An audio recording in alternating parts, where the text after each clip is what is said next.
শুভ সকাল।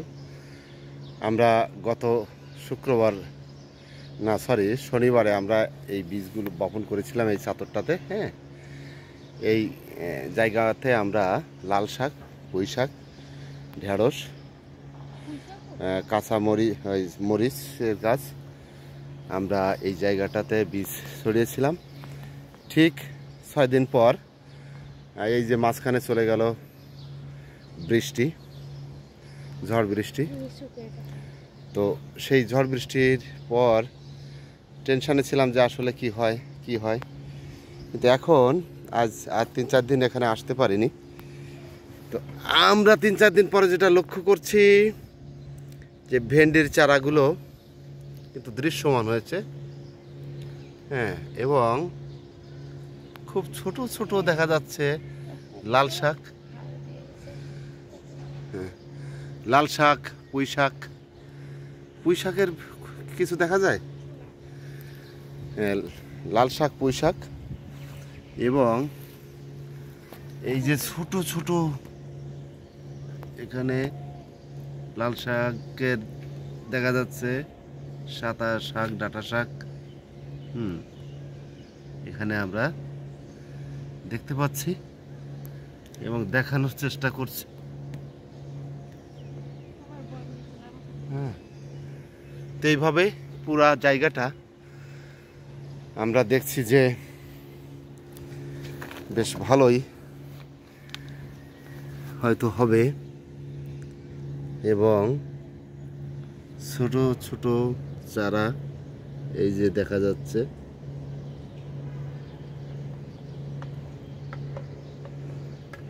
এগুলো উঠছে আর 1 সপ্তাহের মধ্যে আমরা এটা দৃশ্যমান হতে পারবো যে এখানে কিভাবে এবং কি পরিমাণ এটা এখানে সবজি হবে। তবে এদিকেও আছে, আমি ভেবেছিলাম যে বৃষ্টির কারণে হয়তো এটা হবে না বা হতেও পারে। তো আমরা পরিদর্শনে এসেছি। এই জায়গাটা প্রস্তুত করতে আমার অনেক শ্রম গিয়েছে। বেশ এখানে ঠিক এই রকম এই ধরনের পদার্থ দ্বারা ইট, তারপরে ইটের বালি সিমেন্টের জামাটা এরকম বড় বড় সরিয়ে ফেলা হয়েছে এবং সুন্দর একটা ক্ষেত তৈরি করা হয়েছে। কিন্তু এখানে সমস্যা, কুকুর, আমার বাগানে কুকুরের উৎপাত আছে। এই কুকুর এটার মধ্য দিয়ে ভীষণভাবে এরা যা চলাফেরা করে।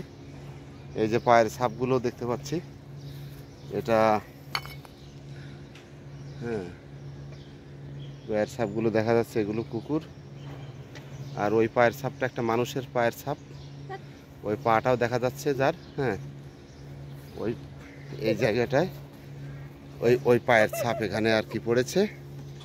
হ্যাঁ, এ তো সেই পা, সেই যাই হোক। আমাদের এখানে যেটা দুঃসংবাদ সেটা হচ্ছে এই একটাই মাত্র পেঁপে গাছ সুন্দর আছে, আর সব পেঁপে গাছ একটা মারা যাচ্ছে, জানি না বাঁচবে কিনা। তারপরে এটাও মারা যাচ্ছে, ওই পেঁপে গাছটাও মারা যাচ্ছে। এখন যদি আবার তারা জীবন ফিরে পায় সেটা এখন দেখার বিষয় কি হয়। এটাও মারা যাচ্ছে, আবার পাতা। আহা, আমার বৃষ্টির কারণে এই ঝাল গাছগুলো, এত সুন্দর ঝাল গাছগুলো মারা গেল। এটা মানতে আমার খুব কষ্ট হচ্ছে। এত সুন্দর ঝালে ফুল এসেছিল। হ্যাঁ, তো এই হচ্ছে আজকে আমাদের বাগানের পরিস্থিতি। এখানে শশা গাছটাও মারা গেছে। এই পেঁপে গাছটা পড়ে গেছে এবং এই গাছটাও মারা যাওয়ার পথে যে আবার একটু এগিয়ে যাচ্ছে। আমটা এখনো আছে। এই ছিল আজকে আমাদের বাগানের সার্বিক অবস্থা। কয়েকদিন পর বাগানে এসে কষ্টই পেলাম বলবো, আবার ভালো লাগলো যে এখানে সবজিগুলো বীজ থেকে চারা গজিয়ে তাদের দেখা যাচ্ছে এবং আমটি এখনো আছে, আমটা বড় হচ্ছে। তো এটাই ছিল আজকের অবস্থা। যাক, সব কিছু নিয়েই সব সবজি বা চারা সব পরিবেশে টিকে থাকে না, কিছু পেতে হবে, কিছু হারাতে হবে। হ্যাঁ, এটা মেনে নিয়েই আমাদের জীবন।